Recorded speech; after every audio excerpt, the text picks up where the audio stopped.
সম্মানিত ভিউয়ার্স, দেশ বিদেশে যে যেখান থেকে কুলাউড়া টিভি নিয়মিত লাইভ অনুষ্ঠান দেখছেন এবং পরবর্তী দেখবেন, আমি আতিকুল ইসলাম আপনাদেরকে সালাম, আদাব ও আজকের লাইভ অনুষ্ঠানের শুভেচ্ছা ও অভিনন্দন জানাচ্ছি। আপনারা জানেন কুলাউড়া টিভি সমসাময়িক বিষয় নিয়ে গঠনমূলক আলোচনা ও সমালোচনা এবং সমাজে নির্বাহী অবহেলিত জনগোষ্ঠীর কথা বলে আসে সেই কুলাউড়া টিভি।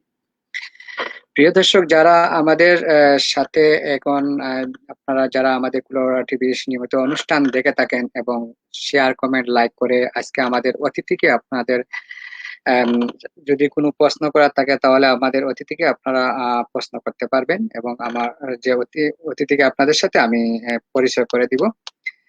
আর যে জিনিসটা বলি আমরা সবসময় চাই যে আমাদের কুলাউড়া টিভি আপনাদের পছন্দ মতো অনুষ্ঠান নিয়ে আসা, এবং আমরা বাংলাদেশের বিভিন্ন জায়গা থেকে আমরা চাই যে আমাদের সম্মানিত অতিথিবৃন্দকে নিয়ে আসা বিভিন্ন অনুষ্ঠান, বিভিন্ন ধরনের অনুষ্ঠান নিয়ে আসার জন্য আমরা চেষ্টা করি। এই মুহূর্তে আজকে আমাদের সাথে লাইভ স্ট্রিমে যুক্ত আছেন, আমি পরিচয় করে দিচ্ছি প্রিয় দর্শক, অ্যাডভোকেট মাসুদ রহমান, সভাপতি বাংলাদেশ মানবাধিকার কমিশন, শরীয়তপুর জেলা শাখা, শরীয়তপুর। তো আজকে আমরা শরীয়তপুর থেকে অ্যাডভোকেট মাসুদুর রহমানকে নিয়ে আসছি আমাদের সমসাময়িক বিষয় নিয়ে এবং মানবাধিকার কিছু বিষয় নিয়ে আপনাদের সাথে আলোচনা করব। এই মুহূর্তে আমি পরিচয় করে দিচ্ছি। তো এই মুহূর্তে আমরা অতিথির কাছে চলে যাব। আসসালামু আলাইকুম, অ্যাডভোকেট মাসুদুর রহমান সাহেব, আপনি কেমন আছেন? ওয়ালাইকুম আসসালাম। আমি ভালো আছি এবং আশা করি দর্শক বৃন্দ যারা শুনছেন, যে যেখান থেকে শুনছেন বা দেখছেন, তারা সকলেই ভালো আছেন, সুন্দর আছেন। ধন্যবাদ আপনাকে। ধন্যবাদ আজকে আমাদের কুলাউড়া টিভিকে আপনার গুরুত্বপূর্ণ সময়টুকু দিয়ে যে আজকে আমাদের সাথে যুক্ত হচ্ছেন, আমরা কুলাউড়া টিভি পরিবারের পক্ষ থেকে আপনাকে ধন্যবাদ জানাচ্ছি। এই মুহূর্তে আমাদের ইমরান খান, আমি মালয়েশিয়া থেকে দেখছি, রিপ্লাই দিলে খুশি হব। ধন্যবাদ ইমরান খান আপনাকে, আপনার কমেন্ট আমি পড়ে নিলাম। ধন্যবাদ আপনাকে, শেয়ার করবেন, লাইক করে থাকবেন এবং কোনো প্রশ্ন যদি থাকে আপনি অতিথির কাছে প্রশ্ন করতে পারবেন।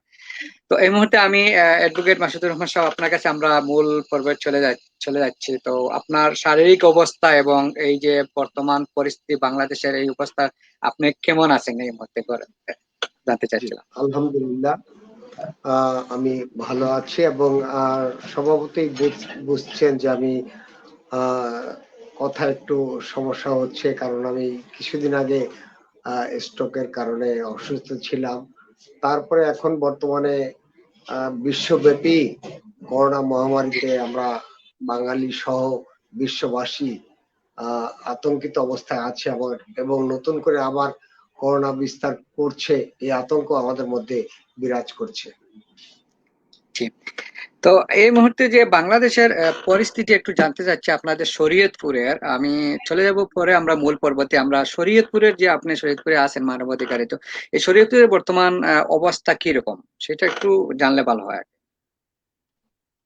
আমরা যদি বলি যে আইন শৃঙ্খলা রক্ষার কথা যদি বলি, সেই দিক থেকে শরীয়তপুর অত্যন্ত সুন্দর এবং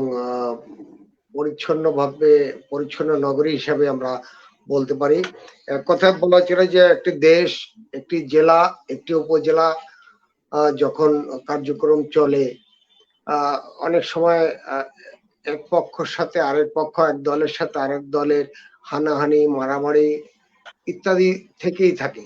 সেই দিক থেকে আমি বলবো শরীয়তপুর শহর না, শুধু শরীয়তপুর জেলাই সম্পূর্ণরূপে এই দ্বন্দ্বমুক্ত, সন্ত্রাস মুক্ত এবং চাঁদাবাজ মুক্ত হিসেবে আছে। এবং আমাদের বিশেষ করে শরীয়তপুর সদরের যিনি এমপি রয়েছেন, মাননীয় সংসদ সদস্য জনাব ইকবাল হোসেন অপু, তার নির্বাচনী ইশতেহারই ছিলেন যে সন্ত্রাস মুক্ত এবং চাঁদাবাজ মুক্ত একটি শহর তিনি উপহার দিবেন। ঠিক তেমনি এই শহরে তেমনি চাঁদাবাজ নেই, সন্ত্রাস নেই। সেই দিক থেকে আমরা মনে করি যে শরীয়তপুর শহর অত্যন্ত সুন্দর এবং চমৎকার ভাবে চলছে, যেখানে কোনো দাঙ্গা ফেসবুক। তবে বিচ্ছিন্ন কিছু ঘটনা রয়েছে, যেমন ধরেন যেগুলি আমরা বলবো যে মাদকাসক্তি, মাদকের কারণে যারা ক্ষতিগ্রস্ত হচ্ছেন, কিছু কিছু জায়গায় মাদক ক্রেতা বা মাদক বিক্রেতা রয়েছে, এবং বিচ্ছিন্নভাবে কিছু কিছু জায়গায় ধর্ষণও হচ্ছে, কেউ কেউ ধর্ষণের শিকার হচ্ছে। সেই দিক থেকে আমরা মানবাধিকার কমিশন সহ আমাদের জেলার যিনি অভিভাবক রয়েছেন, মাননীয় জেলা প্রশাসক এবং মাননীয় পুলিশ সুপার, এই ধরনের অপরাধের সাথে যারা জড়িত রয়েছেন তাদেরকে কঠোর হস্তে দমন করছেন। এবং আমরা যারা মানবাধিকার কর্মী রয়েছি তারা সভা সেমিনার করছি, প্রয়োজন বোধে সেই দর্শিতার বাড়িতে যাচ্ছি, তাদের সেই দর্শিতা কেন হলো আমরা সেই এলাকা পর্যবেক্ষণ করছি। পাশাপাশি নারী নির্যাতন বলেন, ইপটিজিং বলেন, সব দিক থেকে যেমন জেলা প্রশাসক মহোদয় এবং পুলিশ সুপার মহোদয় সোচ্চার রয়েছেন, তেমন মানবাধিকার কমিশনও সেই ব্যাপারে যথেষ্ট সোচ্চার রয়েছে। এবং আমরা আশা করি যে এই জেলাকে আমরা মানে সমস্ত জঞ্জালের ঊর্ধ্বে রাখতে পারবো বলে আশা করি। ধন্যবাদ। ধন্যবাদ গুরুত্বপূর্ণ আলোচনা করার জন্য। এই মুহূর্তে আমি চলে যাচ্ছি, আমরা প্রিয় দর্শক এখন পর্যন্ত যারা কমেন্ট করেছেন অবশ্য কমেন্ট গুলো চলে আসে, আমি এই মুহূর্তে একটা কমেন্ট পড়ে নিব। আব্দুল হাকিম ইমরান লেখছেন, অভিনন্দন জানাই প্রথমে আতিক ভাইকে বরমসাল গ্যাস আন্দোলনের লাইভে সবাইকে সুযোগ করে দেওয়ার জন্য অভিনন্দন জানাই অ্যাডভোকেট মাসুদুর রহমান, মানবাধিকার কমিশন, শরীয়তপুর জেলার। ধন্যবাদ আমাদের আব্দুল হাকিম ইমরান ভাই, আপনাকে ধন্যবাদ কমেন্ট করার জন্য। তো আমি এই মুহূর্তে চলে যাচ্ছি আমরা অতিথির কাছে, যে অ্যাডভোকেট মাসুদুর রহমান সাহেবের কাছে। মাসুদুর রহমান সাহেব, মানবাধিকার রক্ষা এবং তার উন্নয়নের প্রধান দায়িত্ব রাষ্ট্রের। রাষ্ট্র তার প্রশাসন এবং বিচার ও আইনের বিভাগের মাধ্যমে জনগণের মানবাধিকার রক্ষায় কাজ করে। তা আপনি এত গুরুত্বপূর্ণ একটি বিষয়ে কাজ করে কেমন বোধ করছেন? আসলে মূল কথা বলতে হলো এই যে মানুষের সেবা করার চাইতে আনন্দ আমার মনে হয় যে পৃথিবীতে আর কিছু থাকতে পারে না। আজকে এই মানবাধিকার কমিশনের মাধ্যমে অসহায় নির্যাতিত মানুষের পাশে এসে দাঁড়াতে পেরে নিজেকে সৌভাগ্যবান মনে হচ্ছে, এবং পাশাপাশি অসহায় নির্যাতিতদের যে আমার মাধ্যমে আমি যে অসহায় পরিবারের পাশে দাঁড়াতে পারি, অসহায় পরিবারকে আইনি সহায়তা দিতে পারি, এবং যারা যে সকল অসহায় ব্যক্তিবর্গ অর্থের অভাবে মামলা করতে পারছে না, ন্যায় বিচার থেকে বঞ্চিত হচ্ছে, তাদের পাশে এসে দাঁড়িয়ে আমরা প্রাথমিক পর্যায়ে আমরা চেষ্টা করি সালিসের মাধ্যমে তাদেরকে দুই পক্ষকেই মীমাংসা করার জন্য চেষ্টা করি। যখন মীমাংসা করতে আমরা ব্যর্থ হই, তা ওই ক্ষতিগ্রস্ত ব্যক্তির পক্ষে থেকে, অর্থাৎ ওই যে নির্যাতিত ব্যক্তির পক্ষে আমরা আইনি লড়াইয়ের জন্য বিজ্ঞ আদালতের মাধ্যমে তাকে আইনি সহায়তা করছি, এবং তাকে সম্পূর্ণরূপে বিনা পয়সায় আমরা সেই আইনি সহায়তা করছি, যাতে সে তার ন্যায় বিচারটি পেতে পারে, ন্যায় বিচার নিশ্চিত করতে পারে, সেদিকে আমরা অবশ্যই খেয়াল রাখছি। এবং আমার কাছে অত্যন্ত ভালো লাগছে যে এমন একটি সুন্দর কার্যক্রমের সাথে নিজেকে সম্পৃক্ত করতে পেরে, অসহায় মানুষের পাশে দাঁড়াতে পেরে নিজেকে আমি সৌভাগ্যবান মনে করি। ধন্যবাদ অ্যাডভোকেট সাহেব আপনাকে গুরুত্বপূর্ণ আলোচনা করার জন্য। প্রিয় দর্শক, যারা কমেন্ট লাইক শেয়ার করে আমাদের সাথে থাকবেন, এবং কোনো প্রশ্ন থাকলে আপনারা প্রশ্ন লিখতে পারেন আমাদের মানবাধিকার কমিশনার, যদি প্রশ্ন উত্তর দেওয়ার চেষ্টা করবেন। তো এই মুহূর্তে আমি চলে যাচ্ছি আমাদের মাসুদুর রহমান সাহেবের কাছে, যে মাসুদুর রহমান সাহেব, বাংলাদেশের মানবাধিকার কমিশন এর উল্লেখযোগ্য কয়েকটি কাজের সেক্টর আপনি বলুন। আর মানে আমরা জানতে চাই মূলত মানবাধিকার কমিশন কি কি বিষয়ের উপর গুরুত্ব দেয় এবং কাজ করে, সে সম্পর্কে আমি জানতে চাচ্ছিলাম। জি, আমি প্রথমে আপনাদের একটি কথা বলেছিলাম যে মানবাধিকার কমিশন অনেক যারা অভিযোগ করেন বা আবেদন করেন যে ক্ষতিগ্রস্ত ব্যক্তি, আমরা প্রাথমিকভাবে তাকে সালিসির মাধ্যমে একটি বিরোধকে নিষ্পত্তি করার চেষ্টা করি। পাশাপাশি যদি বিরোধ করতে গিয়ে ব্যর্থ হই বা বিবাদী পক্ষ সেই বিরোধ নিষ্পত্তিকে না মানেন, সেক্ষেত্রে তাকে আইনি পরামর্শ দিচ্ছি। এবং শুধু তাই নয়, আমরা আমাদের যে অধিকার, সে মানুষের যে মৌলিক অধিকার রয়েছে, সেই মৌলিক অধিকার সম্পর্কে স্থানীয় জনগণদের এবং সুবিধা বঞ্চিত ব্যক্তিদের মাঝে সেই মানে সচেতনতা বৃদ্ধির জন্য তাদেরকে মোটিভেশন করা, ওয়ার্কশপ করা, স্কুল কলেজের ছেলে মেয়েদের মাঝে নিজের অধিকার সম্পর্কে সচেতন করা, হ্যাঁ, তারপরে ধরেন লিফলেট বিতরণ করা, এবং যেখানে নারী নির্যাতন হয় তাদের মাধ্যমে ক্যাম্পিং করে প্রতিবাদ করা, প্রতিরোধ করা, মানববন্ধন করা, এবং প্রয়োজন ক্ষেত্রে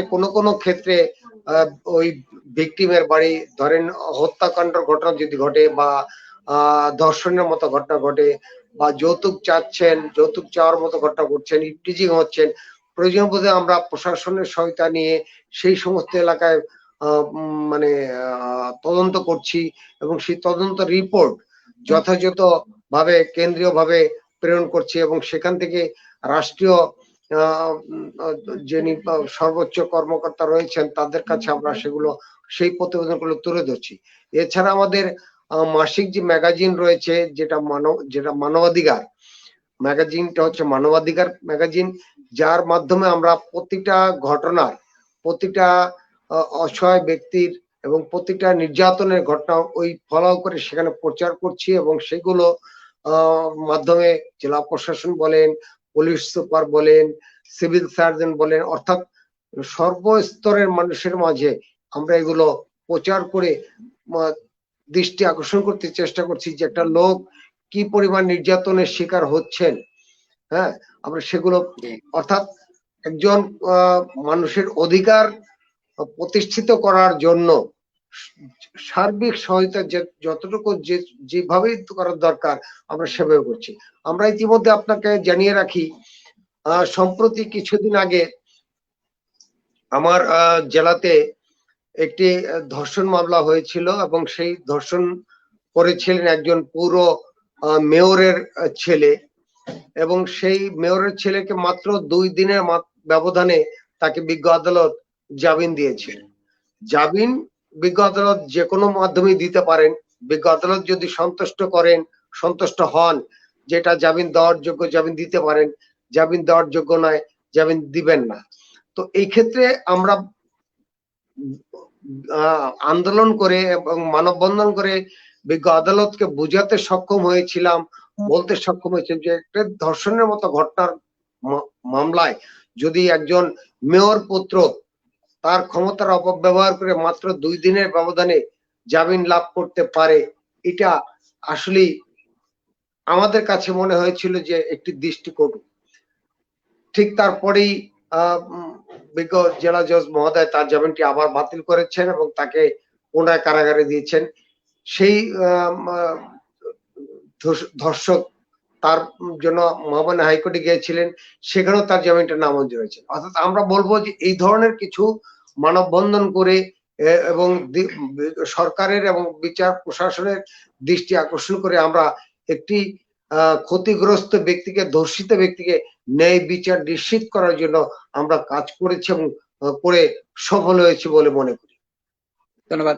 ধন্যবাদ। আমি অ্যাডভোকেট মাসুদুর রহমান সাহেব, আমরা কোনো সময় সোশ্যাল মিডিয়াতে দেখি আমরা সাধারণ মানুষে কিন্তু মানবাধিকারে খুব বেশি হ্যারাসমেন্ট করে, যে মানবাধিকার এই সময় কোথায়, আজকে দেখি না, কোনো সময় দেখা যাচ্ছে মানবাধিকার যারা কমিশনার যারা আছে টিভি শোতে আসে বড় বড় কথা বলে, কিন্তু কোনো সময় দেখা যায় তাদেরকে খুঁজেই পাওয়া যায় না। তো সেই সম্পর্কে আমি একটু জানতে চাই, সেটা কি খুঁজে কেন পাওয়া যায় না কোনো সময়?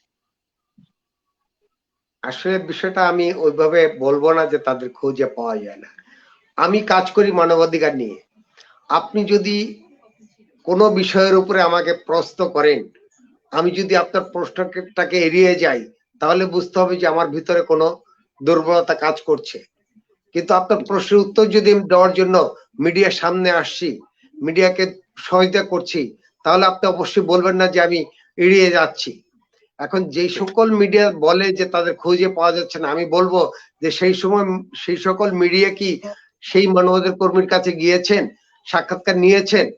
আপনারা বলছেন খুঁজে পাচ্ছেন না, বাট এই কথা কিন্তু বলছেন না যে আমি তার কাছে গিয়েছিলাম, তার সাক্ষাৎ চেয়েছিলাম, সে সাক্ষাৎ দেয়নি বা সাক্ষাৎ দিতে অপারগতা প্রকাশ করছে, এই কথা কিন্তু বলছেন না। যদি বলতেন যে অ্যাডভোকেট মাসুদ সাহেবের কাছে সাক্ষাৎ চেয়েছে, সে সাক্ষাৎ দেয়নি, বা বা তার সাক্ষাতের সময় চেয়েছে, সে ব্যস্ততা দেখে এড়িয়ে গেছেন, তাহলে বলতে পারেন যে এটাকে আমি অন্য দৃষ্টিতে দেখছি। আপনি সাক্ষাৎ চাইলে তো আপনি পাবেন, এখন আপনি সাক্ষাৎ চাইবেন না কিন্তু বলবেন যে মানবাধিকার কর্মীদের এখন দেখা যাচ্ছে না কেন। অনেক সময় অনেক ঘটনাই ঘটে। একটা জেলা ছোট্ট একটু শহর নয়, একটা জেলা বিশাল এরিয়া নিয়ে একটা জেলা, একটা প্রত্যন্ত অঞ্চলের অনেক খবর হয়তো মানবাধিকার কর্মীর কাছে আসে না, হয়তো কোনো সাংবাদিকের কাছে আসে না, হয়তো পুলিশ প্রশাসনের কাছে আসে না, হয়তো জেলা প্রশাসকের কাছে আসে না।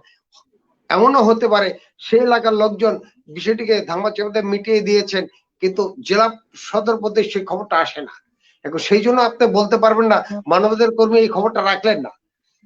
যদি মানবাধিকার কর্মী সেই খবরটি রাখেন এবং তাৎক্ষণিকভাবে যদি সে তার কাছে দৌড়ে না যান, সে সেটা সমাধান না করেন, সেই ক্ষেত্রে আপনি বলতে পারেন যে মানবাধিকার কর্মীকে খুঁজে পাওয়া যাচ্ছে না। আমার মনে হয় যে আপনার এই প্রস্তাবের সাথে আমি একমত হতে পারলাম না। অবশ্যই মানবাধিকার কর্মীরা আছে, তারা যদি সংবাদ পায় যে ক্ষতিগ্রস্ত নির্যাতিতের কোনো সংবাদ পায়, অবশ্যই সেখানে চলে যায়। বিশেষ করে আমি তো যাচ্ছি এবং আমি নিয়মিত এই বিষয়টি কাজ করছি। ধন্যবাদ। আপনি তো শরীয়তপুরের মানবাধিকার হিসাবে আপনি শরীয়তকে কাভার দিচ্ছেন, কিন্তু আমরা যে পুরা আমাদের বাংলাদেশ ভিত্তিক যে মানবাধিকারের যে মেইন চেয়ারম্যান, তো উনার মাঝে মাঝে উনার বিরোধিতা ভাবে নিউজ আসে যে উনি কাজ করতেছেন না, এবং কোনো কোনো সময় দেখা যাচ্ছে যে ওনাকে এই যে যেটার খুব প্রয়োজন, যে এই জায়গাতে মানবাধিকার খুব প্রয়োজন, সেখানে কিন্তু উনি যাননি। তো এই বিষয়ে আপনার কি মতামত থাকবে যে কেন্দ্রীয় কমিটির যিনি আছেন চেয়ারম্যান, ওনার প্রতি মানুষের আস্থা নেই, বর্তমানে টোটালি আস্থা নেই, যেটা সত্যি কথা। তো এটা সম্পর্কে আপনি কি বলেন? আচ্ছা, বিষয়টা একটু দ্বিপাক্ষিক হয়ে যাবে। আমি আমার মনে হয় যে আমি এখানে দুটো বিষয় কাজ করছে। একটা হচ্ছে জাতীয় মানবাধিকার কমিশন, জি, আরেকটা হচ্ছে বাংলাদেশ মানবাধিকার কমিশন। ওকে। আমি যেটা সভাপতি এবং আমার যিনি চেয়ারম্যান বাংলাদেশ মানবাধিকার কমিশনের কেন্দ্রীয় মহাসচিব দিলদার সাহেব, আমার মনে হয় যে আমি সহ আমার মানবাধিকার কমিশন বাংলাদেশ মানবাধিকার কমিশনের দিলদার সাহেব এই ধরনের কোনো ঘটনার পিছপা হয়েছে বলে আমার জানা নেই। তবে আপনি যেটা ইন্ডিকেট করছেন আমি বুঝতে পারতেছি যে জাতীয় মানবাধিকার কমিশনের কথা বলছেন, যে তাদের প্রতি জনগণের আস্থা নেই। সেটার উত্তর আমার মনে হয় জাতীয় মানবাধিকার কমিশনে যারা আছেন তারা দিতে পারবে, যেহেতু আমি ওই সেক্টরে কাজ করছি না। যে সেই কারণে ওই প্রসঙ্গে আমার বোধহয় উত্তর আহ টা নেগেটিভই আসবে, যেহেতু আমি যেটা সম্পর্কে জানি না সেটা তো অবশ্যই আমি দিতে পারবো। আমি আমার না, কথা বলতে পারবো, আমার চেয়ারম্যানের কথা বলতে পারবো, যে বাংলাদেশ মানবাধিকার কমিশনের চেয়ারম্যান এবং আমি সহ বাংলাদেশ মানবাধিকার কমিশন যে 1987 সালে আমাদের যেই বাংলাদেশ মানবাধিকার কমিশন যে প্রতিষ্ঠিত হয়েছিল, এবং সেই প্রতিষ্ঠার লগ্ন থেকে এই পর্যন্ত আমাদের যে কটা জেলায় কাজ হচ্ছে এবং আমরা কাজ করছি, আমার মনে হয় যে বাংলাদেশ মানবাধিকার কমিশনের 1200 মানে 1200 শাখা রয়েছে। বাংলাদেশ সহ বহির্বিশ্বের সম্পূর্ণ মিলিয়ে আমাদের 1200 শাখা রয়েছে। 1200 শাখার কোন মানবাধিকার কর্মীগণ, মানবতাবাদী যারা রয়েছেন, আমার মনে হয় তাদের বিরুদ্ধে এমন একটি রিপোর্ট আমার মনে হয় আপনি দিতে পারবেন না, বা দর্শক যারা শুনছেন যারা দেখছেন তারাও বোধহয় কমেন্টস বক্সে এমন একটি শব্দ লিখতে পারবেন না যে বাংলাদেশ মানবাধিকার কমিশনের কোন কর্মী এই ধরনের কিছু অপরাধের মানে সামিল হয়ে সেখানে বিরোধিতা করেনি বা তাদেরকে খুঁজে পাওয়া যায়নি, এ কথা আমি স্বীকার করব না ইনশাল্লাহ। ধন্যবাদ। আমি দুইটা একটা প্রশ্ন চলে আসে, আমি পরের প্রশ্নটা আপনাকে বলে আমি ধন্যবাদ জানাই। আহমদ কবির রিপন লেখছেন, ধন্যবাদ আমার স্নেহ ভাইজান ভাই, কুলাউড়া টিভি অনলাইন পেজের পরিচালক মোহাম্মদ আজিজ ইসলাম ভাইকে ধন্যবাদ, শুভকামনা। আর একটা কমেন্ট চলে আসে আমাদের রহমান রেফুল লেখছেন আপনার কাছে যে সম্প্রতিকালে বাংলাদেশ একটা কঠিন পরিস্থিতির মধ্যে দিয়ে যাচ্ছে, পেপার পত্রিকা খুলে দর্শন, খুন ও গুম হরণ হচ্ছে। এই সময়টাতে বাংলাদেশ মানবাধিকার কমিশনের উল্লেখযোগ্য ভূমিকা কি? তো সেই প্রশ্নটা আপনি দিতে হবে, উত্তর দিতে হবে। জি, ধন্যবাদ রহমান রাজু, খুব সুন্দর একটি প্রশ্ন করেছেন যে সাম্প্রতিককালে বাংলাদেশ একটি কঠিন পরিস্থিতির মধ্যে দিয়ে যাচ্ছে, পেপার পত্রিকা খুলে ধর্ষণের খবর পাওয়া যাচ্ছে। হ্যাঁ, আপনার এই প্রশ্নের সাথে আমি একমত পোষণ করে বলছি যে ধর্ষণ কোনো বিচ্ছিন্ন ঘটনা নয়, এবং এই ধর্ষণকে কেন্দ্র করে কিন্তু কিছু সুবিধাভোগীরা আবার কিছু সুবিধাও নিচ্ছে। আপনাকে আমি কয়েকটি এক্সাম্পল দিচ্ছি। একটা মেয়ের সঙ্গে একটা ছেলের দীর্ঘদিনের সম্পর্ক রয়েছে, ধরেন 1 বছর 2 বছর।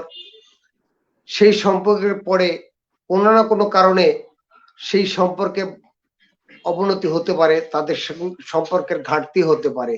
সেই ক্ষেত্রে কি আপনি এটাকে ধর্ষণ বলবেন? অবশ্যই ধর্ষণ বলা যাবে না।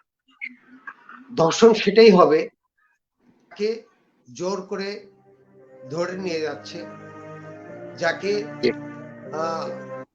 রাস্তা উত্ত্যক্ত করছে এবং বিবাহের প্রলোভন দিয়ে তার সঙ্গে মেলামেশা করছে, সেটাকে আমি ধর্ষণ বলবো।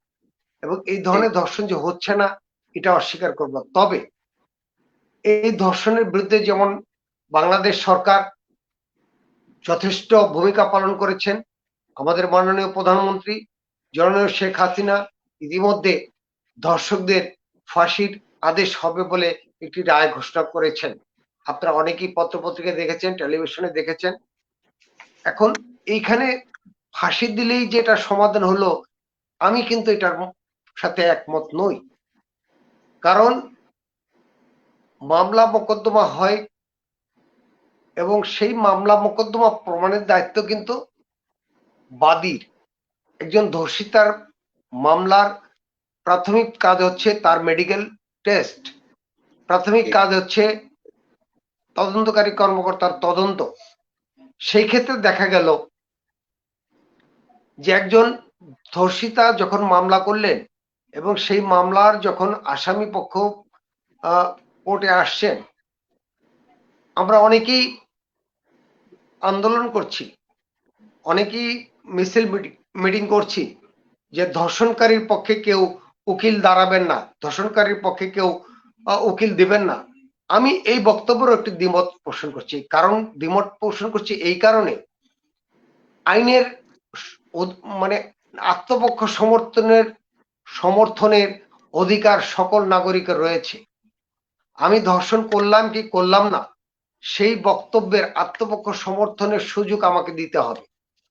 অনেক সময় দেখা যায় একটা ধর্ষণ মামলা হয়েছে, সেই মামলাটা হয়তো মেডিকেল সার্টিফিকেটের কারণে বা মেডিকেল সার্টিফিকেটের ত্রুটির কারণে সে আসামি খালাস পেয়ে যাচ্ছে, হয়তো বা তদন্তকারী কর্মকর্তার তদন্তের গাফিলতির কারণে বা তদন্তের ফাঁক ফোকরের কারণে সে আসামি বেরিয়ে যাচ্ছে।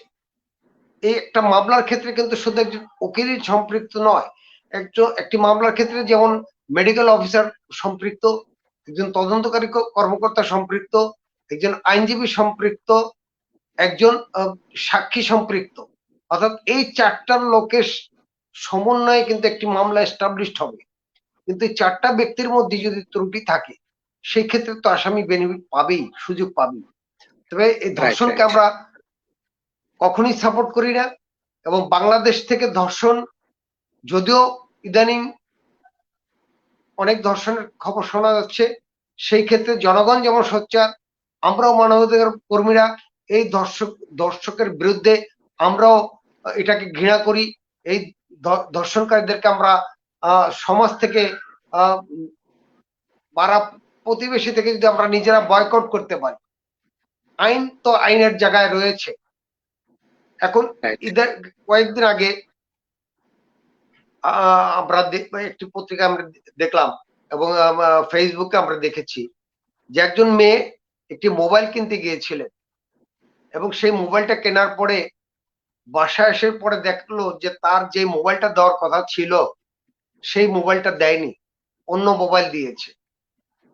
তো দেন সেই মোবাইলটা ফেরত দেওয়ার জন্য সেই দোকানে গিয়েছে এবং দোকানে গিয়ে যখন মোবাইলটা দিয়ে বলে যে আপনি তো আমার কালার মিলিয়ে দেন নাই, দোকানি বললো যে ঠিক আছে, আমার পাশের গোডাউনের সামনে দেখে যেটা পছন্দ হয় সেটা নিয়ে নেন। ওই ভদ্র মহিলাও সেই সুযোগে জাস্ট একটি সিক্রেট করে সেই ছেলের বিরুদ্ধে ধর্ষণের অভিযোগ আনলেন, যে ধর্ষণের চেষ্টা করছে ইত্যাদি ইত্যাদি। মামলা পর্যন্ত গড়ালো, তদন্ত হইল, সাক্ষী প্রমাণ দেখা গেল যে মূল কেন্দ্রবিন্দু ছিল মোবাইল, লালের জায়গায় নীল দিল কেন, এই কেন্দ্র। শেষ পর্যন্ত মহিলা স্বীকার করতে বাধ্য হয়েছেন যে আমি এই কারণে এই অভিযোগটা দিয়েছি। এখন যদি এটা স্বীকার না করতেন বা এই তদন্ত প্রমাণ না হতো, তাহলে ওই ছেলের অবশ্যই ফাঁসি হয়ে যেত এই বর্তমানের সিচুয়েশন অবস্থায়। তাহলে এই ধর্ষণের আইন করার কারণে এবং এই ধর্ষণকারীদের বিচার চাওয়ার নেপথ্যেও কিন্তু সুবিধাবাদী রয়েছে, সুবিধাবাদী ব্যক্তিরা রয়েছে। আমাদের সবচেয়ে প্রথম দেখতে হবে যে প্রকৃতপক্ষে ধর্ষণ হয়েছে কিনা, প্রকৃতপক্ষে ইফটিজিং হয়েছে কিনা, এই জিনিসগুলো সামনে তুলে আনার দায়িত্বই হচ্ছে মানবাধিকার কর্মীদের, সাংবাদিকদের। আমরা সাংবাদিক যারা রয়েছি, মানবাধিকার কর্মী যারা রয়েছি, আমরা সত্যকে আড়াল করে যদি একজন ভিকটিমকেই ফাঁসিয়ে দিতে চেষ্টা করি, তাহলে আমার মনে হয় সেটাকে ন্যায় বিচার বলা চলবে না। ন্যায় বিচার মানে হচ্ছে পুরা বিষয়টিকে নিয়ন্ত্রণ করে প্রকৃত দোষী যে হোক তার ফাঁসি হয়ে যাক, তার সাজা হয়ে যাক, কিন্তু আইনের ভাষায় এও আছে যে একজন নির্দোষ ব্যক্তি যেন কোনো ক্রমেই হাজতে না যান বা হাজতে না খাটেন। তাহলে আমার মনে হয় যে এই ধর্ষণ বিরোধী আন্দোলন যেমন জনগণ করছেন, আমরাও তার পক্ষে একাত্মতা ঘোষণা করে আমরাও বলতে চাই এই সমাজ থেকে, এই দেশ থেকে ধর্ষণকে আমরা না বলি। এবং আমার মনে হয় এই প্রসঙ্গে আমি একটি প্রস্তাব রাখতে চাই, জানি না কতটুকু যুক্তিসঙ্গত হবে, আমার এটা ব্যক্তিগত মতামত, যে একজন ধর্ষণকারীকে যদি আমরা চিহ্নিত করতেই পারি যে ধর্ষণকারী, পুরো তার ফ্যামিলিকে যদি আমরা সমাজ থেকে, ওই এলাকা থেকে বয়কট করি, আমরা যদি তার সঙ্গে কথা না বলি, ওঠা বসা না করি, একজন নিগৃহীত করে রাখি, তাহলে আমার মনে হয় যে ধর্ষণকারীরা বা তার ফ্যামিলিরা অন্তত এইটুকু ভয় হবে। এবং আমার সন্তান যদি ধর্ষক হয়, আমি তাকে তাকে ঘৃণা করব, এটাই আমার মতামত হওয়া উচিত। আমার সন্তানকেও আমি সমাজে স্থান দেব না, আমার ঘরেও স্থান দেব না, তাকে একমাত্র ধর্ষণকারী হিসেবেই চিহ্নিত করব। এটাই যদি সমাজের প্রত্যেকটা লোকের মনের তাগিদে কাজ করে, তাহলে আমরা এই দেশ থেকে অবশ্যই একদিন এই ধর্ষণ, এই প্রিজিং মুক্ত করতে পারব। ধন্যবাদ অ্যাডভোকেট হেমাসুদুর রহমান সাহেব। আসলে খুব গুরুত্বপূর্ণ সেই আলোচনাটুকু আজকে যারা এই আলোচনাটা শুনবেন, এটা অবশ্যই আপনারা নিজেই জি, নিজেকে আপনার প্রশ্ন কথা করবেন। তো শোনা আমি যাচ্ছে না, আপনার আমার কথা আমার শোনা কথা কি যাচ্ছে আপনার না। এখন শোনা যাচ্ছে? আম, আমি তো হ্যালো, শোনা যাচ্ছে এখন? এখন আপনি শোনা বোধহয় যাচ্ছে? 1 মিনিট আউট হয়ে আবার ঢুকতে হবে, আপনি এক একটু মিনিট, আউট ওকে। হয়ে আবার ঢুকেন। আচ্ছা, আমার এখন কি শোনা যাচ্ছে?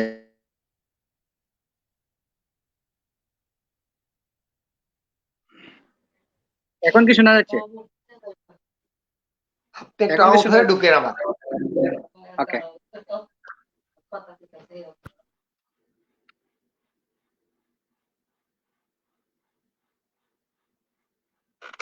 জি, আপনি আউট হয়ে আবার ঢুকেন, হ্যাঁ, ঢুকতেছি। 1 মিনিট, 1 মিনিট। তো কথা শোনা যাচ্ছে না। এখন কি শোনা যাচ্ছে? এখন কি শোনা যাচ্ছে? এখন কি শুনতে পারছেন আপনি? আমার কথা শুনতে পাচ্ছেন? জি, আমি আপনার কথা শুনতে পাচ্ছি। জি। তাহলে আপনি একটু আউট হন, আউট হয়ে আবার ঢুকেন, আপনি বেরিয়ে আবার ঢুকেন। ওকে, ওকে, 1 মিনিট, আমি ঢুকতেছি।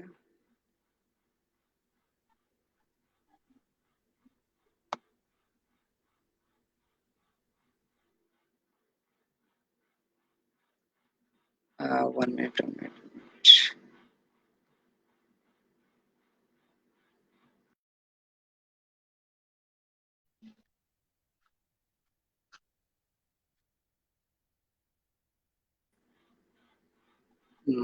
এখন দেখেন তো আসছে?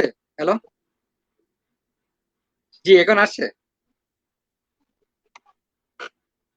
দুইজনের কথা শুনছি। অন্যরা কিন্তু শুনতেছে কথা, আপনি শুনতেছেন না। দেখি 1 মিনিট, আমি দেখতেছি।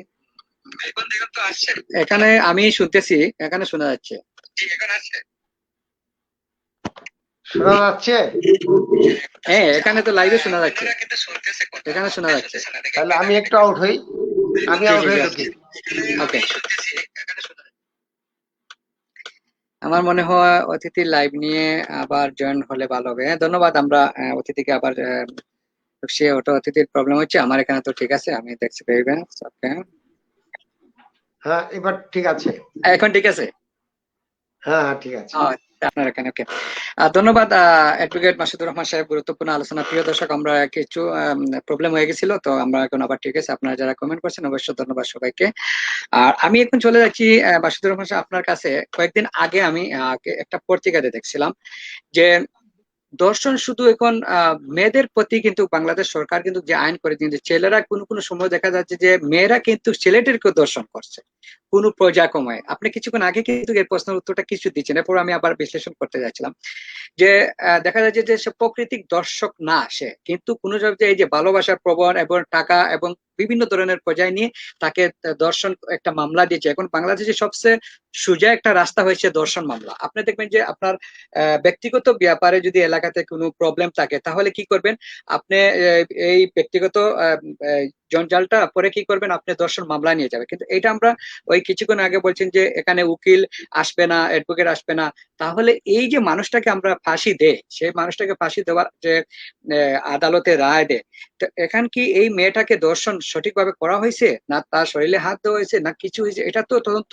না করা পর্যন্ত একজনকে তো ফাঁসি দেওয়া যায় না। তো সেই সম্পর্কে আমি একটা জিনিস আপনার কাছে প্রশ্ন দিই, এটা হলো যে মেয়েরা যখন কোনো কোনো সময় হচ্ছে যে কয়েকজন মিলিয়ে একটা ছেলেকে হ্যারাসমেন্ট করে, হ্যারাসমেন্ট করার পরে তাকে বিভিন্ন ভাবে হয়রানি করে, তাকে মারধর করে পরে ধর্ষণের মামলা দিয়ে দেয়, তখন এই ছেলেটা কিন্তু বেকসুর ভাবে জেল কাটে। তো সেই সম্পর্কে আপনাকে তো একটু জানতে চাচ্ছি যে শুধু মেয়েদের জন্য ধর্ষণ মামলা, ছেলেদের জন্য নাই, এটা কতটুকু যুক্তিসঙ্গত সেটা একটু জানতে চাচ্ছি।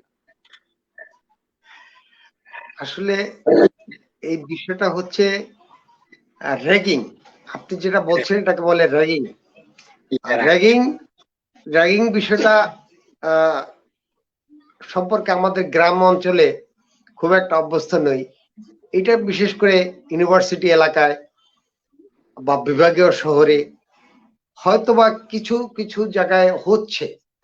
এখন র্যাগিং বিষয়টা আর ধর্ষণ বিষয়টা কিন্তু এক দৃষ্টিতে দেখলে চলবে না। র্যাগিং হয় অনেক সময় কিছু বড় লোকের ছেলে মেয়েরা, উচ্ছন্নে যাওয়া ছেলে মেয়েরা ইউনিভার্সিটিতে আসছেন, টাকার গরমে যা ইচ্ছা তাই করছেন, এবং নতুন কোনো ছেলে মেয়ে যদি ইউনিভার্সিটিতে ভর্তি হতে যায় বা গ্রাম থেকে যায়, তাদের নিয়ে একটু মজা করা। যেমন বিশেষ করে আপনি বিশেষ করে দেখবেন সৌদি আরবের যে আইন রয়েছে, বাসার ছেলেরা হাতে পিস্তল থাকে সব সময়। এখন একজন ড্রাইভারের সঙ্গে যাচ্ছেন গাড়িতে ঘুরতে, মনে চাইলো যে গুলি করলে ড্রাইভারটা কিভাবে মরে একটু টেস্ট করে দেখি তো, কিনা ঘাড়ের উপর লাগিয়ে দিছে, মরে গেল। কিন্তু তার কিন্তু সাজা হচ্ছে না। এটা এটা একটা র্যাগিং এর মতো। তো এইরকম বিচ্ছিন্ন কিছু ঘটনা ঘটছে র্যাগিং এর মতো। তবে সেটার অবস্থা আমাদের জেলা শহরে নাই, যে কারণে আমি বলবো যে এটার উত্তর দেওয়াটা আমার জন্য কষ্টদায়ক হবে, যে এই ধরনের সিচুয়েশন আমরা ফেস করিনি, যেটা বিভাগীয় শহরে হয়তো বা কেউ কেউ ফেস করেছে। সেটা বিচ্ছিন্ন ঘটনা। আর ধর্ষণের বিষয়টা আমি আগে একবার বলেছি, তার সাথে একটু যোগ করে দিচ্ছি। সেটা হচ্ছে এই যে একটা ছেলের সঙ্গে মেয়ের অনেকদিন প্রেমের সম্পর্ক ছিল, তার সঙ্গে মেয়েটি অনেকবার দিনের বেলা হোক রাতের বেলা হোক বন্ধু বান্ধবের বাসায়, বান্ধবীর বাসায় রাত কাটিয়েছে, দিন কাটিয়েছে, শারীরিক সম্পর্ক করেছে। সেটা কিন্তু সম্পূর্ণ করেছে তার উভয়ের ইচ্ছাকৃত, ছেলের এবং মেয়ের উভয়ের ইচ্ছাকৃত করেছে। এখন যখন তাদের দুইজনের মধ্যে প্রেমের ভাটা পড়ে গেল, হ্যাঁ, ব্রেকআপ হয়ে গেল, তখন যদি সেই মেয়েটি বলে যে আমাকে রেপ করেছে, এটাকে কি রেপ বলা যাবে? অবশ্যই বলা যাবে না। কারণ এটা তার সঙ্গে স্বেচ্ছায় হয়েছে। অর্থাৎ আমরা যেটাকে শহরের ভাষায় বলি 290 কেস। অর্থাৎ যেমন ঢাকা শহরে উকিল সাহেবরা বা মরি সাহেবরা এই কেসগুলোকে বলেন পাচানি ছয়নি কেস, অর্থাৎ পাবলিক নুইসেন্স, এই ধরনের মামলা হয়। তো আমাদের যে কথা বলছিলাম যে আসলে ধর্ষণের ঘটনা যেমন ঘটে, পাশাপাশি এটার অপব্যবহারও কিছু কিছু জায়গায় ঘটে। তবে সেই ক্ষেত্রে প্রধান ভূমিকা রাখতে হবে আমাদের পুলিশ প্রশাসনকে, যারা প্রকৃতভাবে তদন্ত করে আসল বিষয়টাকে তুলে নিয়ে আসবে।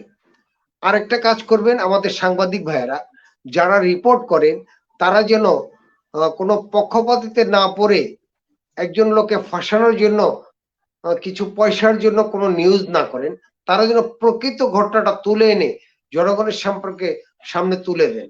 আজকে একটা নির্দোষ ব্যক্তি যদি একটা মিথ্যা তথ্যের উপরে, মিথ্যা তদন্তের উপরে, মিথ্যা রিপোর্টের উপরে যদি সাজা ভোগ করেন, হয়তো সে দেখবেন না, কিন্তু এই সাজা ভোগের দায় কি আমি নিজে এড়াতে পারবো? অবশ্যই পারবো না। এই দায়টা আলটিমেটলি আমার উপরে কোনো না কোনো সময় আসবে। তাই আমি মনে করি যে ন্যায় বিচার নিশ্চিত করার লক্ষ্যে সকলের, সাংবাদিকদের যেমন ভূমিকা রয়েছে, দারোগা সাহেবের ভূমিকা রয়েছে, ডাক্তার সাহেবের ভূমিকা রয়েছে, অ্যাডভোকেটের ভূমিকা রয়েছে, যারা সাক্ষী দিবেন তাদেরও নিরপেক্ষ সাক্ষী দেওয়ার ভূমিকা রয়েছে। এই 5টা ভূমিকা যদি সঠিক যথাযথভাবে প্রয়োগ করা যায় তাহলে অবশ্যই একটি ন্যায় বিচারকে নিশ্চিত করা যাবে। এবং আমাদেরকে খেয়াল রাখতে হবে যে ধর্ষণের মতো অপরাধীকে ধরতে গিয়ে যেন আমরা কোনো নিরপরাধ ব্যক্তিকে হয়তো ফাঁসিয়ে না দিয়ে ফায়দা না লুটি, আমাদের এদিকে লক্ষ্য রাখতে হবে।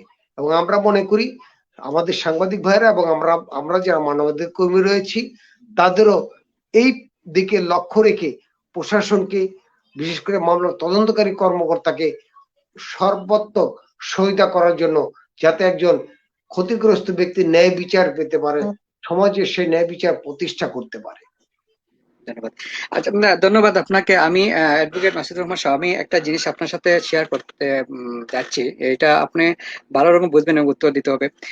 কিছুদিন আগে আমার সাথে পার্সোনাল একজনের অ্যাডভোকেট একজনের কথা হয়েছে ঢাকা থেকে। তো উনি বলছেন যে এখন যদি বর্তমানে যদি কোনো প্রতিষ্ঠান থেকে কোনো টিচারকে বাগাতে হয়, কোনো টিচারকে যদি এই প্রতিষ্ঠান থেকে আপনি চান না, তাহলে এখন একটাই রাস্তা আছে, যেমন এই যে টিচারের যেমন ছোট যে 10 বছর 12 বছর যে একটা মেয়েকে যেইভাবে হোক বুঝিয়ে শুনিয়ে টাকা পয়সা দিয়ে তাকে বলবে তুমি এই টিচারে তোমাকে ক্লাসে এইটা করছে সেইটা করছে করে, কিন্তু মিথ্যা একটা বোবা দিয়ে টিচারকে মারধর করে বাইর করার একটা সুযোগ বর্তমানে বাংলাদেশে আছে। কিন্তু এইভাবে ঘটনা আমি কয়েকটা দেখছি, যে মাদ্রাসার টিচার, কয়েকজন স্কুলের একজন হেড স্যার, এইভাবে কয়েকটা আমি অলরেডি আমি দেখছি। তো সেইটা আপনি একজন মানবাধিকার কমিশন হিসাবে আপনার কাছে এটা জানতে চাই যে এই যে সত্যটা যেখান থেকে আমি শুনেছিলাম, সেইটা কি আসলে আদৌ কি এই ঘটনা এরকম সত্য ঘটে না ঘটে না, সেইটুকু আপনার কাছে আমি জানি। আসলে স্কুল কলেজের ছাত্র ছাত্রীদের সঙ্গে ইভটিজিং করা বা তাদেরকে যৌন হয়রানি করা, এটা বিশৃঙ্খলা ভাবে দু একটি জায়গায় হয় না যে তা নয়, অবশ্যই হয়। আবার আপনি যে কথা বললেন যে এর কোনো কোনো জায়গায় হয়তো বা সাধারণ নাটকও থাকে, এই ক্ষেত্রে আমি আমার ব্যক্তিগত ওপিনিয়ন হচ্ছে, এবং সেই সকল টিচারদের আমি একটু সতর্ক করতে চাই। কোথায় হয়েছে বা হয়নি আমি সেই প্রসঙ্গে যাচ্ছি না।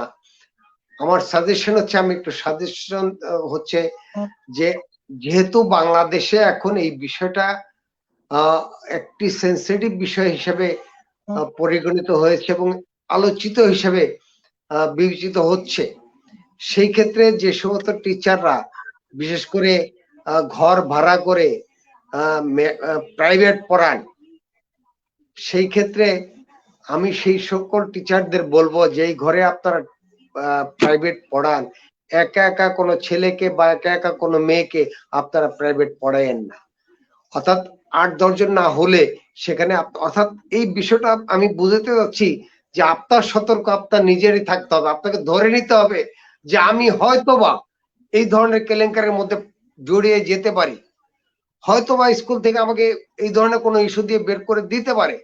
সেই ক্ষেত্রে আমি কোনো ছেলের সাথে বা মেয়ের সাথে একা একা কথা না বলে সমষ্টিগতভাবে কথা বলার চেষ্টা করব, একটা বুদ্ধি দিতে চেষ্টা করবো সমষ্টিগতভাবে। তাহলে নিজের থেকে যদি নিজে সাবধান হয়ে চলতে পারি, তাহলে কোনো ইস্যুতেই আমাকে ঘায়েল করতে পারবে না। Right. ধন্যবাদ আপনাকে গুরুত্বপূর্ণ আলোচনা করার জন্য। এই মুহূর্তে আমরা প্রিয় দর্শক যারা দেখতেছেন, আসলে আমাদের এই আজকের লাইভটা হচ্ছে খুব গুরুত্বপূর্ণ, কারণ একজন কমিশন, মানবাধিকার কমিশনের যে বিষয়টা আমরা কিছু সময় ভুল বুঝাবুঝি করি, তাদেরকে আমরা সবসময় লেখালেখি যে মানবাধিকার কমিশন ঘুমিয়ে গেছে, টাকা খেয়ে গেছে, এইরকম আমরা সবসময় নিউজ দেখি, সাংবাদিকরা লেখে, কিন্তু আসলে সত্যিকার করে একজন মানুষের কাছে একজন মানবাধিকার কমিশন থেকে যদি সরাসরি কিছু জিনিস জিজ্ঞাসা করি, কিছুক্ষণ আগে আমাদের মাসুদুর রহমান সাহেব বলেছেন যে কোনো সম্পাদক যদি আমাদেরকে আসে, আমাদেরকে কোনো যদি বলে আপনার একটা সাক্ষাৎকার নিতে চাই এই পর্যায়ে, আমরা কিন্তু দিতে রাজি আছি, আমরা চাই না। হ্যাঁ, এখন যদি আপনি আসেন না, আমাদের কাছে জানেন না, এরকম পত্রিকাতে নিউজ দিয়ে দিলেন, টেলিভিশনে মানবাধিকার মানুষ ঘুমিয়ে গেছে, এরকম এরকম, আসলে এটা সঠিক না। এটা আমাদের অতিথি আজকে বলেছেন। এখন আমরা চলে যাচ্ছি আমাদের ওই আমি আপনার এই পোশাকের এই প্রশ্নের আলোকে আমার একটি ঘটনা মনে পড়ছে। মাত্র 1 মাস পূর্বে আমাদের শরীয়তপুরের নড়িয়া থানা ভুমখাড়া এলাকায় প্রতিবেশীর ছোট বাচ্চাদের কেন্দ্র করে ছোট বাচ্চারা গন্ডগোল করেছে। সেই গন্ডগোলের রেশ ধরে ছোট বাচ্চা এক বাচ্চা আর এক বাচ্চাকে একটু ঢিল মেরেছে। সেই ঢিলটা হয়তো বা বড় একটা লোকের মাথায় গিয়ে লেগেছে, সেই মাথাটা একটু হয়তো ফুলে গেছে বা কেটে গেছে, কিন্তু সে তাৎক্ষণিকভাবে থানায় গিয়ে অভিযোগ করলেন যে এই তারা বড়রা মারপিট করেছে, বড়রা দাওদা কোবাইছে, ইত্যাদি ইত্যাদি। তো মামলা করার পরে ওই লোকটাকে ধরে নিয়ে আসছে। এখন ধরে আসার পরে যখন সত্য ঘটনা সাংবাদিকরা তুলে ধরলেন এবং আমার কাছে কিন্তু সাক্ষাৎকার নিতে এসেছিলেন যে আপনি কি বোমখানার এই ঘটনাটা জানেন কিনা। আমি অকপটে বলেছি জানি এবং আমি গিয়েছি, দেখেছি। এখন ওই সাংবাদিক যদি আমার কাছে না আসতেন, আমাকে জিজ্ঞেস না করতেন, এখন উনি যদি ফলো করে বলে দিতেন যে বোমখানায় এরকম একটি অসত্য ঘটনা ঘটেছে, তা নিয়ে বড়দেরকে জেল খাটাচ্ছে, মানবাধিকার কমিশন দেখছেন না, এটা তার মন করা রিপোর্ট হতো। বাট সে কিন্তু আমার কাছে এসেছেন, সাক্ষাৎকার নিয়েছে এবং বিভিন্ন চ্যানেলে সেই সাক্ষাৎকারটি দেখিয়েছে। তাহলে আমি বলতে চাই যে অবশ্যই মানবাধিকার কমিশনের কর্মীদের কাছে আসলে তাদের সাক্ষাৎকার অবশ্যই তারা সেটা দিবে এবং দিতে বাধ্য, কারণ আমরা জনগণের কাজ করি, জনগণের কাজ করি বিদায় আমরা এই জবাব দিতে বাধ্য। ধন্যবাদ। ধন্যবাদ আপনাকে। আচ্ছা, আমি অ্যাডভোকেট সাহেব আপনার কাছে আরেকটা জিনিস জানতে চাচ্ছি। যেমন একটা এলাকাতে দর্শন হয়েছে, আপনি কিন্তু তখন সরাসরি জানেন না, হয়তো আপনি একদিন পরে জানছেন। এখন এই যে হ্যাঁ জানছেন, তখন আপনি যখন এই জায়গাটা যাওয়ার পরে দেখা যাচ্ছে যে ঘটনাটা কিন্তু সত্য না, কিন্তু এলাকার কিছু দালাল ভিত্তিক কিছু অসাধু লোকরা কিন্তু সবাই মিলিয়ে আপনাকে বলেছে যে এখানে দর্শন করা হয়েছে। তো এইটা আপনারা কিভাবে নিশ্চিত করবেন যে ঘটনাটা কি রেপ হয়েছে না মিথ্যা হয়েছে, সেইটা আপনারা কিভাবে নিশ্চিত করবেন আপনি একজন কমিশন হয়ে?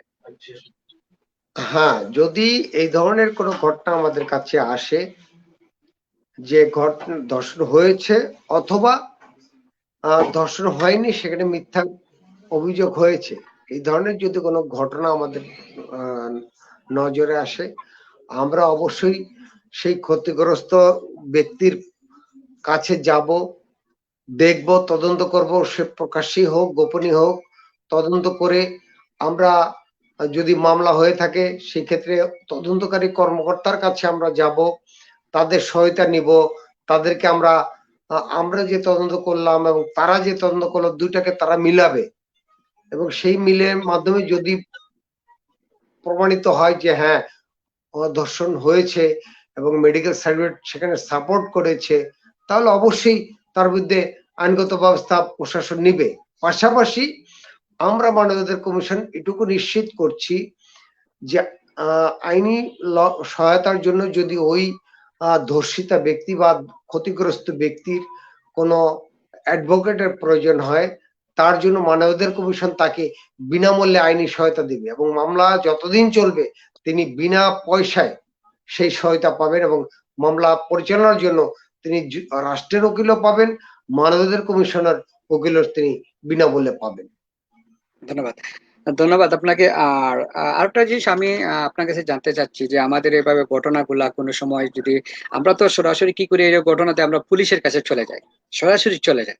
কিন্তু এখানে যদি আমি আপনাকে বলি, আপনারা একজন মানবাধিকার কমিশন আছেন, আপনারা মাধ্যমে যদি প্রথমে আপনাদেরকে অবগত করা হয়, আপনারা গিয়ে সরঞ্জামিন দেখেন, আপনারা রিপোর্ট করেন, এরপরে যদি ওরা যদি পুলিশের কাছে যদি মনে করেন আপনারা যাওয়ার যোগ্য, তাহলে আপনারা বলতে পারতেন। তাহলে এইটা আপনি কি মনে করেন যে এই যে ঘটনাগুলা যদি আপনাদের কাছে যে যতটা বাংলাদেশের যেখানে মানবাধিকার কমিশন আছে তাদের কাছে প্রথমে যাওয়াটা কি ভালো হবে, না সরাসরি পুলিশের কাছে যাওয়া ভালো হবে, সেটা আপনার কাছ থেকে একটু জানতে ভালো। জি, এখানে আইনগত কিছু বাধ্যকতা রয়েছে। আপনাকে আগেই বলে রাখছি এবং দর্শকদের উদ্দেশ্যে, যে কোনো ধর্ষণ হলে তার প্রথম কাজ হচ্ছে আগে থানায় ইনফরমেশন করা, অর্থাৎ প্রাথমিক তথ্য বিবরণী, অর্থাৎ ফার্স্ট তার প্রথম কাজ হচ্ছে আগে থানায় অভিযোগটা দায়ের করবেন, এবং থানা কর্তৃপক্ষ একজন আইওকে তদন্ত নির্দেশ দিলে সেই আইও ওই ভিকটিমকে নিয়ে হসপিটালে যাবেন, সিভিল সার্জনের মাধ্যমে তার মেডিকেল পরীক্ষা করাবেন। আপনি যে কথা বলছিলেন যে আগেই যদি থানায় না গিয়ে আপনার মাধ্যমে যদি আবেদন করে নিষ্পত্তি চায়, এটা আইনগত বাধ্যকতা রয়েছে, সে আমার কাছে সরাসরি আসতে পারবে না, কারণ ধর্ষণ মামলা আইনগতভাবেই আপোষযোগ্য নয়, এবং এই ধর্ষণ মামলাগুলো যদি কেউ আপোষ করেন সেটা হবে বেআইনি, অর্থাৎ এটা আপোষযোগ্য নয়। কারণ তাকে প্রথমেই থানায় যেতে হবে, থানায় গিয়ে তাকে মামলা করতে হবে, অথবা কোর্টে এসে তাকে মামলা করতে হবে। যদি থানা তার মামলা নিতে অপারগতা প্রকাশ করে, থানা যদি তার মামলা নিতে অপারগতা প্রকাশ করে কোনো কারণে, এটা যে কোনো কারণেই হতে পারে, মানে রাজনৈতিক কারণে হতে পারে, সামাজিক কারণে হতে পারে, অর্থনৈতিক কারণে হতে পারে, তদবিরের কারণে হতে পারে, বা প্রভাবের কারণে হতে পারে, যে কারণেই হোক, যদি থানা অপারগতা প্রকাশ করে, তাহলে সেই ক্ষতিগ্রস্ত ব্যক্তি একজন আইনজীবীর মাধ্যমে বিজ্ঞ নারী ও শিশু নির্যাতন দমন ট্রাইব্যুনালে মামলা করতে পারবেন, এবং ট্রাইব্যুনাল সেই মামলা তার ভিকটিমের দোষ দ্বারা জবানবন্দি শুনে যথাযথ ব্যবস্থা নেওয়ার আদেশ সেই বিজ্ঞ নারী ও শিশু ট্রাইব্যুনালের মাননীয় বিচারক তিনি সেই আদেশ দিবেন। এই ক্ষেত্রে মানবাধিকার কমিশনকে কাছে কোনো আবেদন শুরুতে করতে পারবেন না। আর যদি মানবাধিকার কমিশনে যদি অভিযোগ দায়ের করতে হয় কোনো সাধারণ পার্সন, আপনাদের যে এই অভিযোগটা কিভাবে করতে হবে, কিংবা কোনো ফর্ম আছে কি না, কোনো অনলাইনে না, জি জি এটা জি একটু বিশ্লেষণ করলে ভালো হবে, আসলে আমরা জি সাধারণ মানুষ জানতে পারবো যে আপনাদের কাছে কিভাবে আমরা অভিযোগটা দিতে পারবো, সেটা একটু আমাদের কাছে বিশ্লেষণ করে। মানবাধিকার কমিশনে আমাদের কাছে অভিযোগের একটি ফর্ম রয়েছে, আবেদন ফর্ম, আমাদের যেটাকে আমরা বলি আবেদন ফর্ম, যেটা মানবাধিকার কমিশন কর্তৃক আমাদের মানে কেন্দ্রীয় মানবাধিকার কমিশন কর্তৃক আমাদের সরবরাহিত, এবং সেই আবেদন ফর্মে তিনি তার নাম ঠিকানা এবং আসামির নাম ঠিকানা উল্লেখ করে একটি আবেদন করবেন, এবং আবেদন করলে আমরা মানবাধিকার কমিশনের পক্ষ থেকে সেই আবেদনটি যাচাই বাছাই করে ওই বিবাদীকে সালিসির জন্য একটি ডেট নির্ধারণ করে দিব, এবং তাদেরকে আমরা রেজিস্ট্রি নোটিশ আমরা প্রেরণ করব। নোটিশ প্রেরণ করার পরে একই দিনে বাদীকেও, অর্থাৎ যিনি আবেদন করেছেন তাকেও আমরা ওই নির্ধারিত সময়ে আসার জন্য বলবো, এবং বলার পরে আমরা দুই পক্ষের আলোচনা যখন শুনবো, আলোচনা শোনার পরে দুই পক্ষের উপস্থিত সালিস এবং সাক্ষীদের নিয়ে আলোচনা সাপেক্ষে একটি গ্রহণযোগ্য সিদ্ধান্তে আমরা আসব, এবং সেই সিদ্ধান্ত যাতে উভয় পক্ষই মেনে নেয় এবং উভয় পক্ষ যাতে স্বার্থ রক্ষা হয়, অর্থাৎ এক পক্ষের না উভয় পক্ষের যাতে স্বার্থ রক্ষা হয়, সেই দিক বিবেচনা করে তখন আমরা একটি সিদ্ধান্ত দিব, এবং সেই সিদ্ধান্ত মোতাবেক আমরা তারা আপোষ নিষ্পত্তি করে নিতে পারবে। যদি সেই আপোষ নিষ্পত্তিতে বিরোধী পক্ষ মানতে রাজি না হন বা না মানেন, অথবা নোটিশ পাওয়ার পরে উনি না আসেন, তাহলে আমরা ওই বাদীর পক্ষ হয়ে মানবাধিকার কমিশনের পক্ষ থেকে তার মামলাটি বিজ্ঞ আদালতে আমরা প্রেরণ করব। সেটা নারী শিশু নির্যাতন আদালতেও হতে পারে, চিফ জুডিশিয়াল ম্যাজিস্ট্রেট করেও হতে পারে। তার মামলার ধরন অনুযায়ী যেখানে মামলাটা হতে পারে সেখানে আমরা করতে পারবো। এবং আরেকটু কথা বলে রাখি, যে কথাটা যদিও একটু আগের প্রশ্নের সাথে সম্পৃক্ত, যেটা বলছিলেন ধর্ষণের কোনো অভিযোগ আমাদের কাছে আসলে কি করণীয় আছে। হ্যাঁ, ওই ক্ষেত্রেও যদি মনে করি যে থানাতে গিয়েছেন কিন্তু থানা তার মামলা নেননি, যে কোনো কারণে নেননি, বা একজন আইনজীবী রেখে তার কোর্টে মামলা পরিচালনা করার মতো সামর্থ্য নাই, সেই ক্ষেত্রে আমাদের কাছে আসলে আমরা আমাদের সহযোগিতায় ওই ভিকটিমকে নিয়ে হয়তো আমাদের সহিত আমরা থানাতে মামলা করাই দিতে পারি অথবা কোর্টে মামলা করাই দিতে পারি।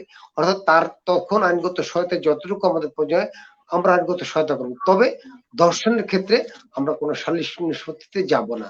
সালিশ নিষ্পত্তি করবো শুধুমাত্র যেগুলো আপোষযোগ্য মামলা, আপোষযোগ্য যে বিরোধগুলো আছে সেগুলোতে আমরা সালিশির মাধ্যমে নিষ্পত্তি করতে পারবো। ধন্যবাদ। অ্যাডভোকেট সাহেব, আমি আরো জানতে চাই যে মানবাধিকার কমিশন এটা কি বাংলাদেশের সব জেলাতে আছে কিনা থানা ভিত্তিক আছে, সেটা একটু জানতে চাচ্ছিলাম। আমাদের জেলা ভিত্তিকও আছে এবং থানা ভিত্তিকও আছে, পৌরসভা ভিত্তিকও আছে, উপজেলা ভিত্তিকও আছে। আচ্ছা, তো এই যে আপনাদের যে মানবাধিকার কমিশনের যে টেলিফোন নম্বর, এরকম কি সবসময় কি টেলিফোন নম্বর কি একই, না বিভিন্ন জায়গার বিভিন্ন রকম টেলিফোন? না, হেড অফিসের টেলিফোন নাম্বার একই। আমাদের সকল জেলাতেও হেড অফিসের টেলিফোন নাম্বার আছে, হেড অফিসের টেলিফোন নাম্বার একই, শুধু যার যার জেলার নাম্বারটা ভিন্ন। প্রত্যেকটা জেলার, উপজেলার এবং পৌরসভার কমিটি যারা রয়েছে সেই প্রত্যেকটার নাম্বার ভিন্ন, তবে হেড অফিসের নাম্বার সব জায়গায় এক। অর্থাৎ আমার কাছে যদি কেউ নাম্বার চায়, হেড অফিসের নাম্বারও থাকবে, আমার নাম্বারও থাকবে। পৌরসভার কমিটির কাছে যদি যাওয়া হয়, হেড অফিসের নাম্বার থাকবে, পৌরসভার নাম্বার থাকবে। অর্থাৎ কোনো কারণে আপনি হেড অফিসে যোগাযোগ করতে চাইলে তাৎক্ষণিকভাবে প্রধান কার্যালয়ে যোগাযোগ করতে পারবেন। আমি আর একটা জিনিস জানতে চাই আপনার কাছ থেকে, যে আমরা যারা আপনার কমিশন আছে, যেমন মানবাধিকার কমিশন, তো আন্তর্জাতিক ভাবে আমাদের বাংলাদেশে আছে, তো এটা ওনারা কি আপনাদেরকে যে বাংলাদেশ যে মানবাধিকার কমিশনকে সাপোর্ট করে কিনা, না এটা ভিন্ন ধরনের আলাদা কোনো যে এটা জানতে চাচ্ছি। না, এটা জাতীয় মানবাধিকার কমিশন, তারা জাতীয়ভাবে কাজ করছেন, তারা তাদের ফোরামে কাজ করছেন, আমরা আমাদের ফোরামে কাজ করছি। শুধু বাংলাদেশ মানবাধিকার কমিশন নয়, আরো বেশ কিছু অর্গানাইজেশন আছে বাংলাদেশে, যেমন আইন ও সালিশ কেন্দ্র আছে, তারপর পরিবেশ ও মানবাধিকার আছে, আইন সহায়তা কেন্দ্র আছে, বিভিন্ন নামে রয়েছে। মানবাধিকার কমিশনের কাজ বিভিন্ন নামে বিভিন্ন সংগঠন করে থাকে। অনেক তারাও অনেকের অনেক জেলায় আছেন, হয়তো অনেক জেলায় নাই, অনেক উপজেলায় আছেন, হয়তো অনেক উপজেলায় নাই, এভাবেই সকলে কাজ করে যাচ্ছেন। তবে যারা দায়িত্ব নিয়ে কাজ করছেন তারা খুব অ্যাক্টিভলি কাজ করছেন, আর যারা দায়িত্ব নিয়ে কাজ করছেন না তাদের ওই কমিটি পর্যন্তই সীমাবদ্ধ। হয়তো বছর শেষে দিয়ে একটা র্যালি করেন বা প্রতিষ্ঠা বার্ষিকী করেন বা মানবাধিকার দিবস করেন, এর মধ্যে সীমাবদ্ধ থাকেন। কিন্তু এই সালিশ কার্যক্রম, মামলা পরিচালনা কার্যক্রম, এটা হয়তো অনেকেই করেন না, আবার অনেকেই হয়তো বা করেন।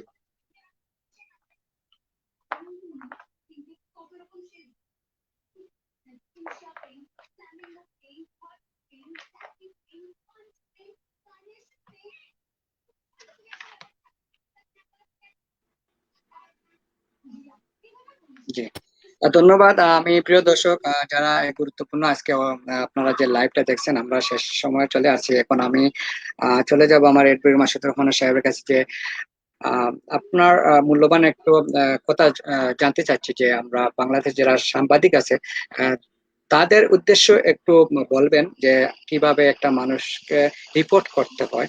আর আরেকটা জিনিস আপনার কাছ থেকে গুরুত্বপূর্ণ জানতে চাই, সাধারণ মানুষকে কিভাবে মানবাধিকার সাথে জড়িত হবেন এবং তারা কিভাবে যাবেন, এই সম্পর্কে সংক্ষেপে আপনি কিছু, এবং দর্শকের উদ্দেশ্যে আপনি কিছু বলবেন, সেইটা আমি চাচ্ছি আপনার কাছ থেকে। ধন্যবাদ।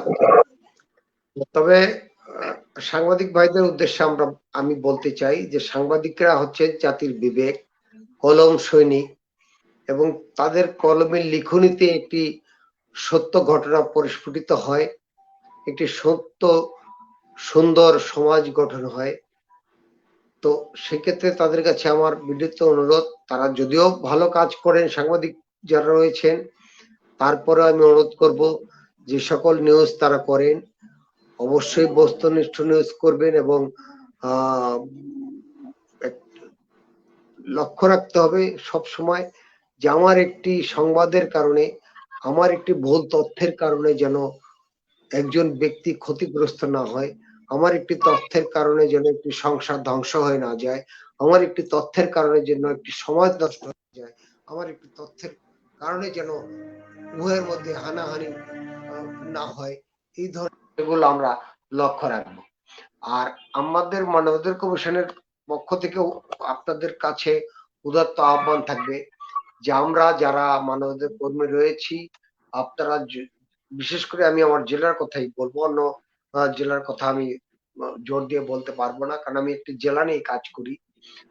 আমার জেলার কথাই আমি বলবো যে আমার জেলায় যারা অসহায় নির্যাতিত রয়েছেন, যারা অর্থের অভাবে মামলা করতে পারছেন না, যারা অর্থের অভাবে আইনি সহায়তা পাচ্ছেন না, যারা সমাজের সমাজপতিদের দ্বারা বা দর্শকদের দ্বারা বা মাদকাসক্তদের দ্বারা নির্যাতিত হচ্ছেন এবং অসহায় রয়েছেন, তাদের জন্য বাংলাদেশ মানবাধিকার কমিশন শরীয়তপুর জেলা শাখার দরজা 24 ঘন্টার জন্য আপনাদের জন্য উন্মুক্ত রয়েছে। আপনারা বিনা পয়সায় যে কোনো আইনি সহায়তা পাওয়ার জন্য মানবাধিকার কমিশনের শরণাপন্ন হবেন।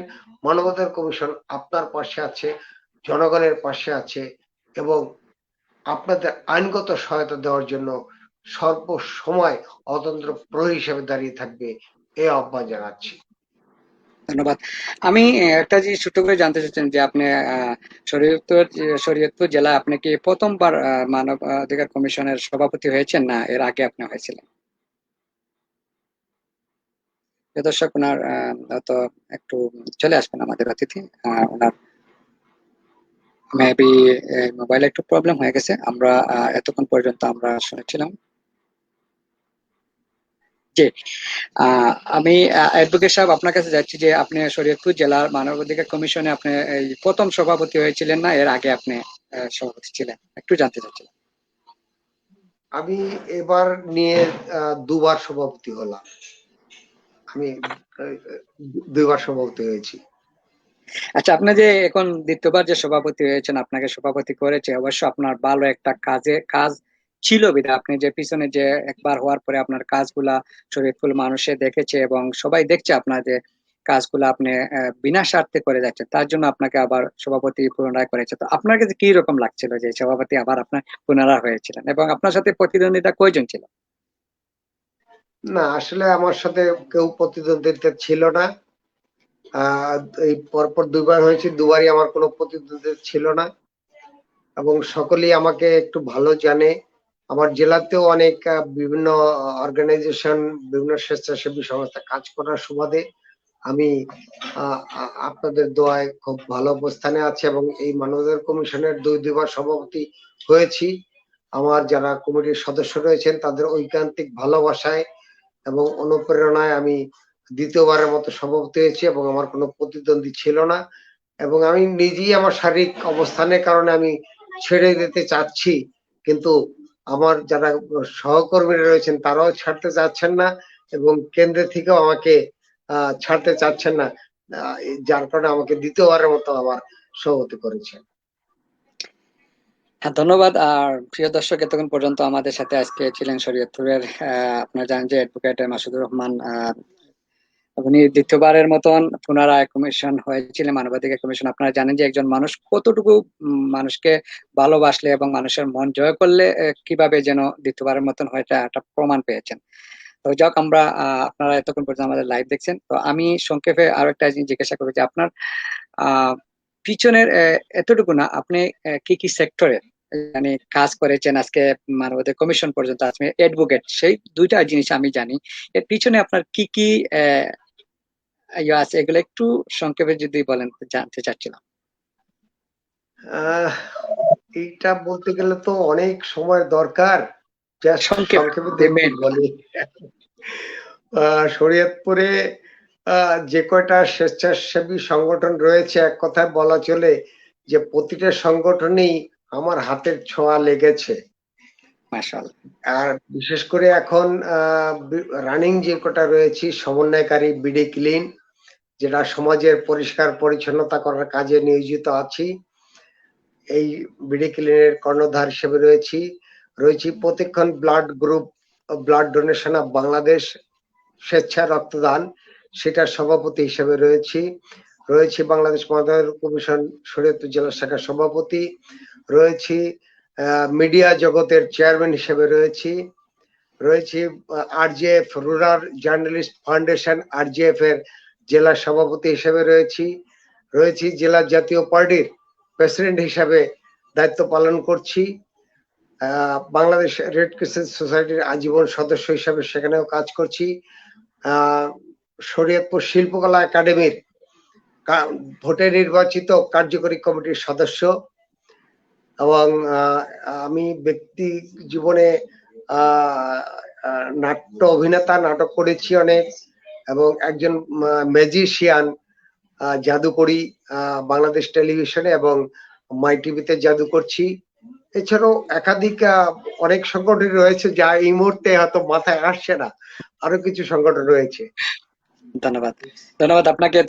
তাহলে আমরা আগামীতে কোনো একবার দর্শককে আমরা আপনার মিউজিক দেখাতে হবে অবশ্যই, এটা একটা ভালো একটা দিক। তো প্রিয় দর্শক, আমরা শেষ পর্যায়ে চলে আসছি। আপনারা ভালো থাকবেন, আর আপনি দর্শকের উদ্দেশ্য এবং দর্শকের কাছ থেকে আপনি বিদায় নেবেন আজকে, কিছু বলে।